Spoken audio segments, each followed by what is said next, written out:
Mabuhay! Bagong Pilipinas.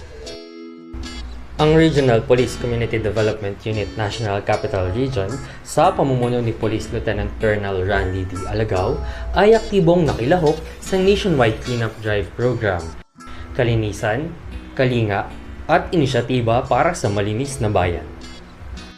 Pinangunahan ni Honorable Angelo Agkawili, City Vice Mayor ng San Juan, ang Pledge of Commitment.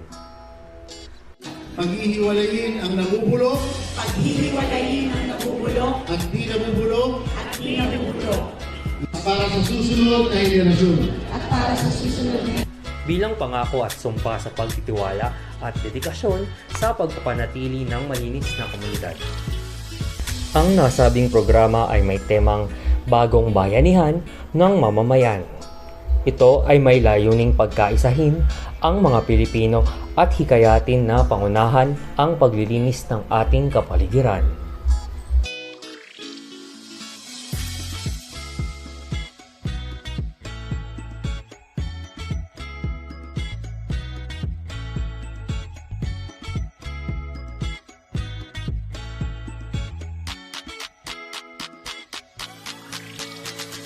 Ayan po, magandang umaga po, magandang araw po sa ating lahat. Ngayon po ay nandito po tayo sa Barangay Batis, no?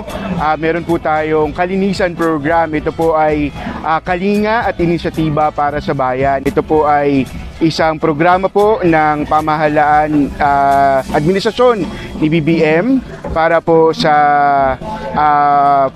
pagsasaayos ng kalinisan po ng ating mga barangay. Katuwang po natin dito po sa programang ito sa pangunguna po ng ating punong lungsod, Francis Zamora, Barangay Batis, punong barangay Dino Heneston, no? Nandito rin po ang aming Regional Director Maria Lourdes L. Agustin.